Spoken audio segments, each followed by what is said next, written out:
या ठिकाणी करवीर विधानसभा मतदारसंघामध्ये जवळजवळ करवीर पन्हाळा गगनबावडा तालुक्यामध्ये अनेक लोकांच्या घरामध्ये 3 किलो गहू 2 किलो तांदूळ मानसी प्रत्येक गाड माग या ठिकाणी जातो। हे कधी पूर्वी असं तुम्ही ऐकलं होतं का 10 वर्षाच्या काळामध्ये?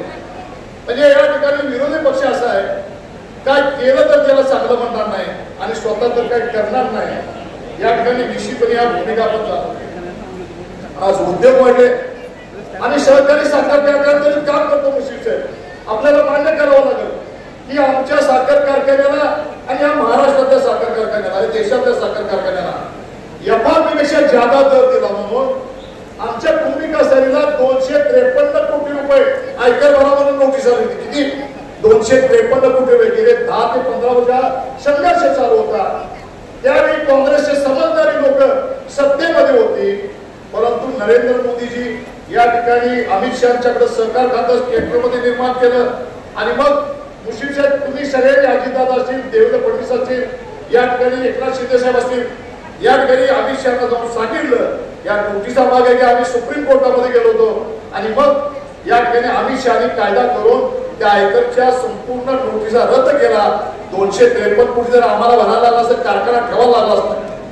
आज जे काम काँग्रेसवाल्यांना कळलं नाही ते काम या ठिकाणी भाजप शिवसेना या मित्रपक्षाने केलं। आणि मला वाटतं या सगळ्या गोष्टी तुम्ही बघितल्या तर मंडलिक साहेब तुम्ही निधी खर्च केला, मंडलिक साहेबांच्यावरती आरोप करतात, मंडलिक साहेब निष्क्रिय आहे, कोण म्हटलं अकार्यक्षम आहे।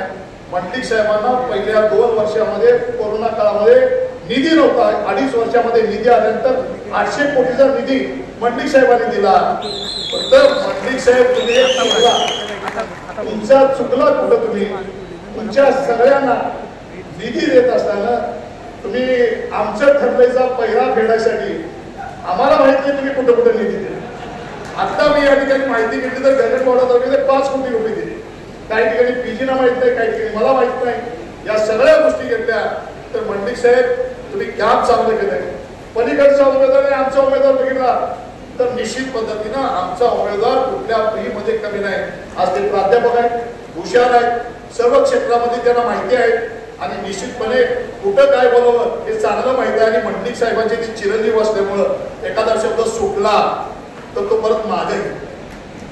या अर्थ मंडलिक साहेब आम्ही तुम्हाला निश्चितपणे धन्यवाद देतो। या ठिकाणी मी हिंदुहृदय सम्राट बाळासाहेब ठाकरे साहेबांचं जे स्वप्न होतं त्यांना अभिवादन करत मी सांगतो, कारण आमचं दैवत आहे हिंदुहृदय सम्राट बाळासाहेब ठाकरे साहेब। शिवसेनेमध्ये 2 गट झाले तरी आम्हाला ते निश्चितपणे मानवणार नव्हतं। तर या ठिकाणी हिंदुत्वासाठी ही लढाई आम्ही या ठिकाणी करतोय।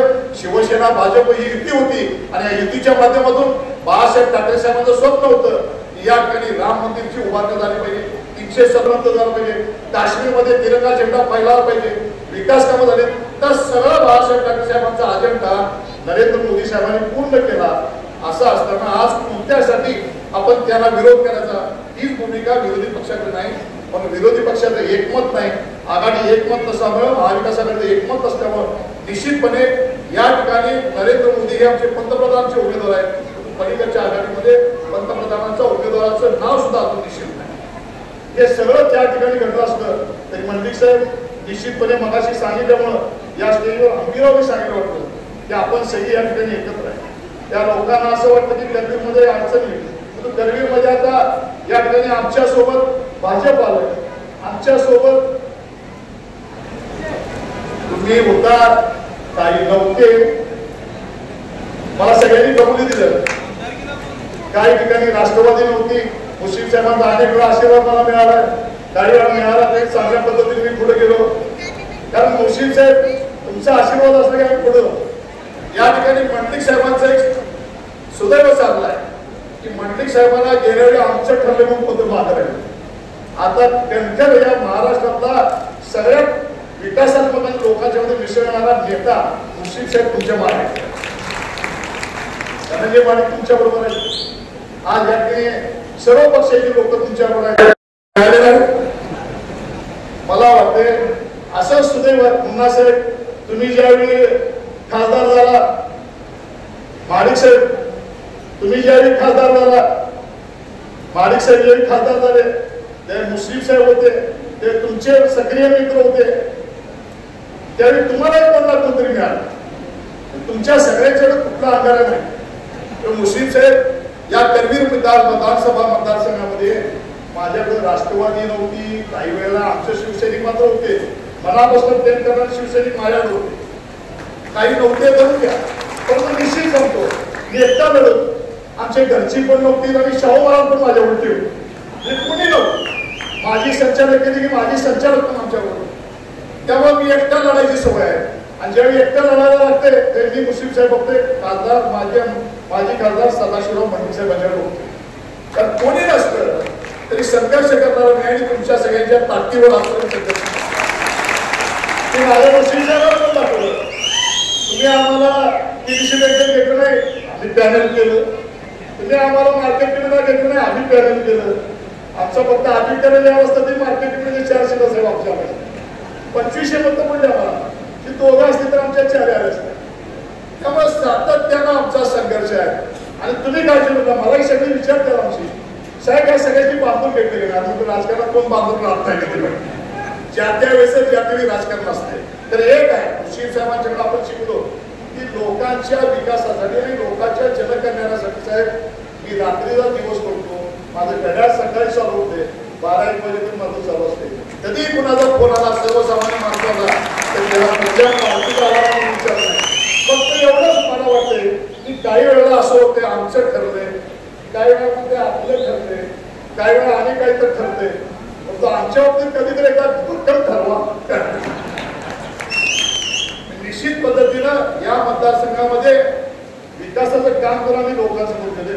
पुन्हा साहेब आम्ही सुद्धा माणिक साहेबांच्या बरोबर रात्रंदिवस जिल्हा परिषदेच्या निवडून केल्या, सगळ्यांच्या निवडून केल्या. निश्चितपणे ज्या त्यावेळीची परिस्थिती ज्या त्यावेळी सगळ्यांना सांगते. ज्या त्यावेळेचं नशीब ज्या त्यावेळी असते. माणसाचं नशीब कधी उघडते हे कधी सांगत नाही. परंतु मुश्रीफ साहेबांचं नशीब अतिशय चांगलं आहे. मुश्रीफ साहेबांचा जन्म रामनवमी दिवशी झाला आहे.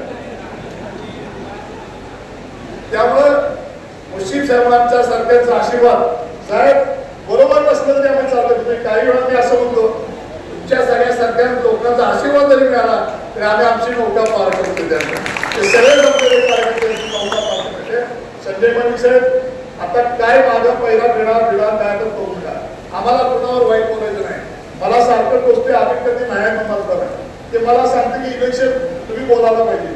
म्हणून मागे एकदा बोललो म्हणतो मुंबई साहेब तुमच्या मी तुमचं मागे इलेक्शन अंगावर कशी घ्यायची असते ती मग बघितलं, सगळ्यांना अंगावर घेतलं आणि नंतर माझ्याही बघितलं मागे कोणच नाही.